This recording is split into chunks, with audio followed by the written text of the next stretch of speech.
Hola de nuevo. En este vídeo vamos a hablar de las herramientas que tenemos dentro del mundo digital para ayudarnos a hacer nuestras producciones. ¡Empezamos!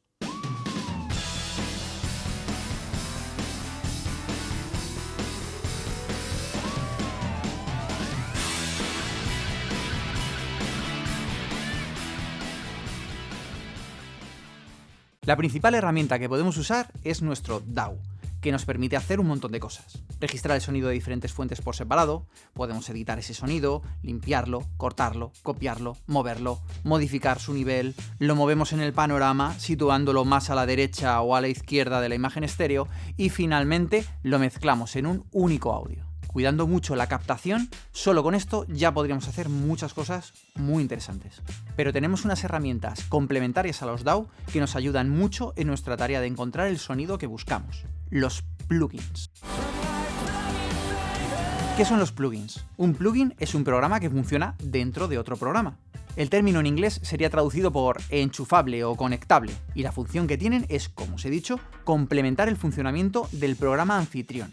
Dependiendo del DAW que usemos, necesitaremos que los plugins sean de un formato u otro para que funcionen. En este cuadrante podéis ver los formatos compatibles con diferentes DAW comunes. Pero como os dije, yo voy a usar Reaper, aún no siendo un DAW que yo controle bien, porque por sus funciones, capacidades y precio me parecía quizá la mejor opción para este curso. Una de las cosas que más me gustaron de Reaper es que admite varios formatos de plugins: VST, VSTi, VST3, VST3i y JS.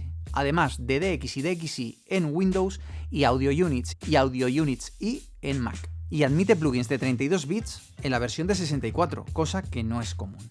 Aunque ya al revés no es posible. Con esto tenemos un abanico inmenso para poder usar plugins de otros desarrolladores de software. Pero ¿para qué sirven exactamente los plugins? Como ya os he dicho, un plugin es un programa, así como concepto amplio y tal. Así que su uso depende de para qué se ha diseñado, porque hay programas para 1000 cosas. Podríamos decir que tenemos plugins de proceso del sonido, de análisis del sonido y de generación de sonido. Los de proceso de sonido serían los que cambian una señal que tendríamos previamente. Ecualización, dinámica como compresores y puertas, modulación como chorus, flanger, retardo como reverb o delay, distorsiones o simuladores de amplificadores de varios tipos y manipulación de tono como el pitch shifter o el famosísimo autotune. Solo por poner unos ejemplos. En análisis tenemos aquellos que nos dan información de la señal, como analizadores de espectro, búmetros y medidores de señal o de fase, que nos dan información que nos ayuda a encontrar y solucionar problemas. En generación de sonido tendríamos, por ejemplo, los generadores de tono o de ruidos y los instrumentos virtuales. Los primeros nos sirven para chequear, sobre todo, y con los segundos podremos crear música con un sinfín de posibilidades. Veremos algo más en profundidad de cada uno de los procesos en los vídeos correspondientes. Tenemos plugins de muchísimos desarrolladores, como Waves, UAD, Isotope, Slate Digital, Arturia, FabFilter, Toontrack, Antares, Soundtoys, etc. La mayoría de los que os he dicho venden sus plugins individualmente o por paquetes. Algunos tienen suscripciones por las que pagando una cuota tienes derecho a una parte o a todo su catálogo de plugins durante un tiempo, normalmente un año.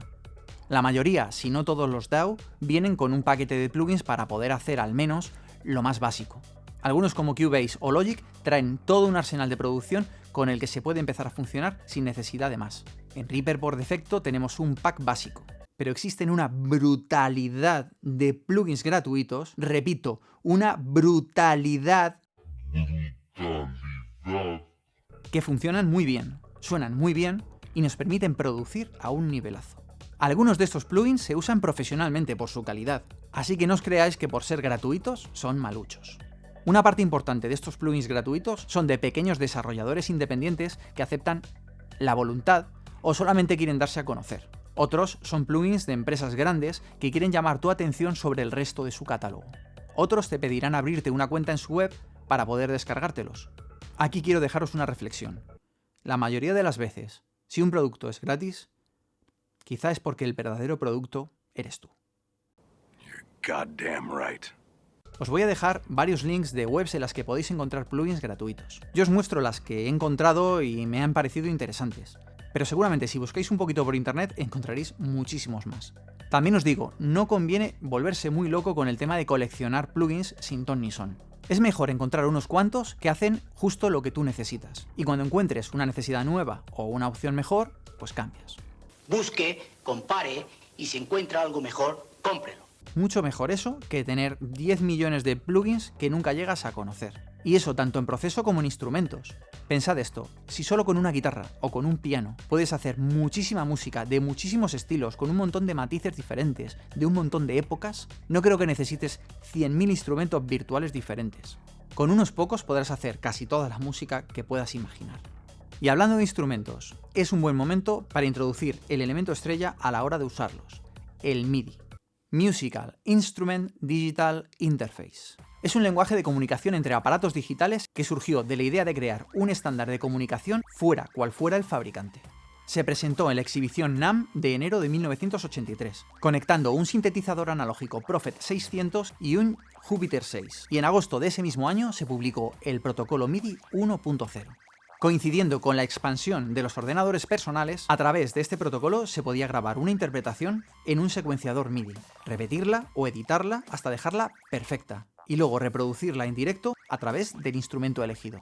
Fue determinante para la expansión del pop de los 80.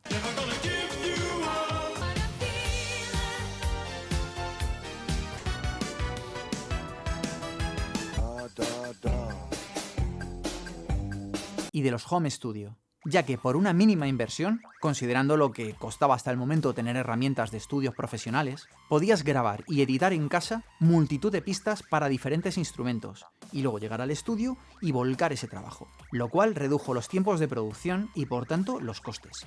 Hay que aclarar que el MIDI no es ni contiene sonido. Las órdenes MIDI tienen que ser interpretadas a través de un instrumento para conseguir sonido. Se podría decir que el MIDI es el solfeo digital, las partituras que leen los instrumentos digitales. Una misma pista MIDI puede ser asignada a diferentes instrumentos, incluso a la vez. De este modo puedes usar un sintetizador con conexión MIDI para tocar otros instrumentos, virtuales o no. Y una pista MIDI puede hacer sonar de vuelta ese sintetizador. Como el MIDI 1.0 es un lenguaje que ya tiene un montón de años, es fácil encontrar teclados que a lo mejor suenan un poco como el culete, pero para controlar instrumentos MIDI os pueden venir al pelo. Preguntad a vuestra familia y amigos a ver si alguien tiene por ahí un piano tirado de la comunión o algo así. Este lenguaje se expandió tanto que se empezó a usar con fines no musicales, como control de activación de efectos de guitarra, cambio en el canal de amplificadores o control de secuenciadores de audio. Pero también se usa en entornos fuera del mundo del sonido, como control de luces o control de vídeo. Hay incluso MIDI inalámbrico, lo que permitiría a un intérprete tocar en directo sus instrumentos virtuales sin estar pegado a su ordenador. Pero bueno, en lo que nos ocupa ahora, que es el home studio, no viene mucho al caso. Una cosa que tienen en común los plugins, así como cualquier proceso que haya que hacer al sonido, es el retardo o latencia. Tened en cuenta que el sonido hay que traducirlo a ceros y unos, que ya conlleva un mínimo tiempo de proceso. Pero si encima hay que hacer ni se sabe los cálculos matemáticos que tendría un proceso de ecualización o compresión o autotune o lo que sea que queramos hacerle al sonido, el procesador y el propio software necesitan un tiempo para hacer ese trabajo. Respecto a la reproducción del sonido, hubo un tiempo en el que eso era un problema bastante a tener en cuenta. Pensad que si he grabado una voz perfectamente a tiempo con un ritmo y luego hago ciertos procesos que conllevan latencia, al reproducir el audio, la voz se escucharía un poquito por detrás del ritmo. Ya no iría perfectamente a tiempo. Antes había que calcular los milisegundos o samples que el proceso de esos plugins iba a retrasar el audio, y manualmente adelantarlo ese mismo número de samples para que sonara perfectamente a tiempo. Ahora los DAW, o al menos la mayoría, hacen una compensación automática de latencia, para evitar esto en la reproducción.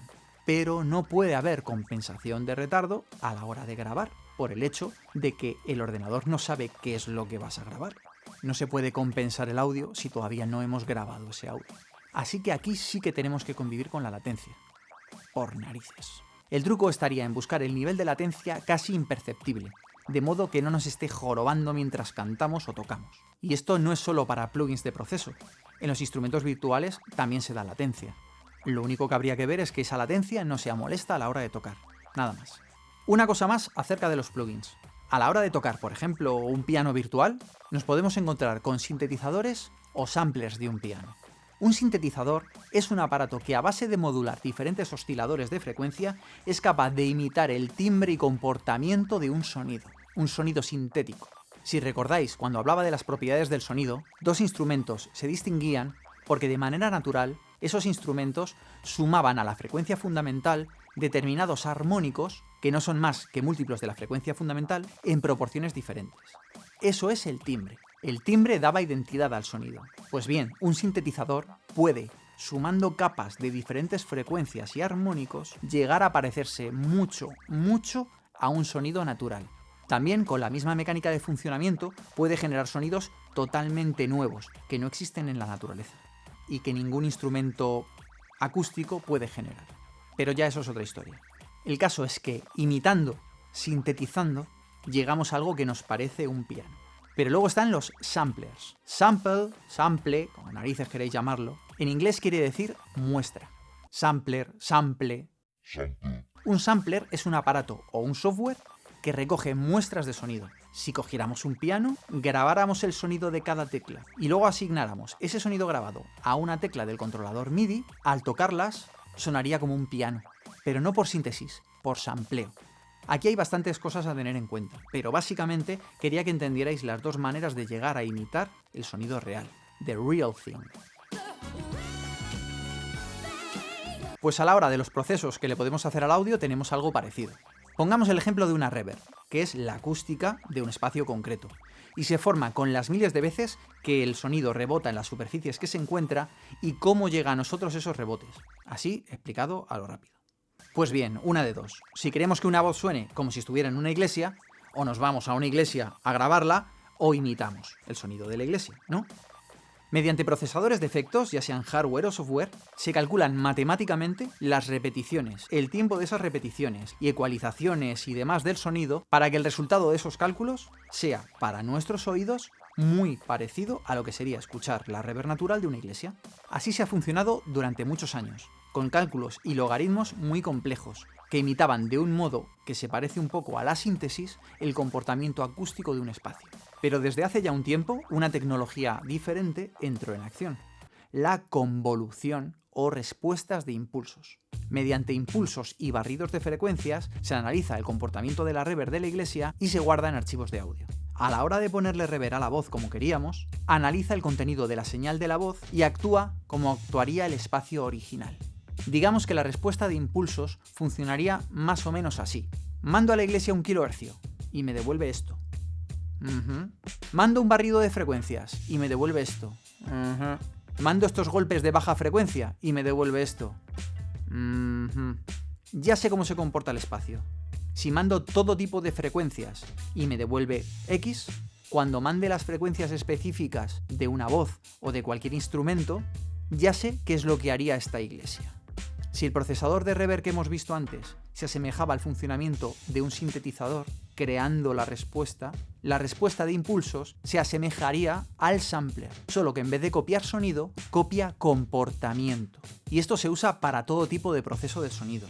Copiar el comportamiento de aparatos como EQs o compresores vintage, copiar el comportamiento de amplificadores de guitarra o de bajo. Esto funciona hasta el punto de que afamados productores como Andy Schweppes dicen abiertamente que ya no usan procesadores hardware, ya que sus copias software hacen lo mismo con el sonido, con las ventajas añadidas de poder guardar los parámetros y de poder tener tantos aparatos virtuales como aguante el ordenador, por mucho menos que el precio de un solo de los aparatos de hardware. Hay gustos para todo, claro, pero ahí tenéis esa información. Ya decidís vosotros y vosotras. Bueno, pues hasta aquí el vídeo de hoy. Espero que os haya gustado, espero que hayáis aprendido y nos vemos en el próximo.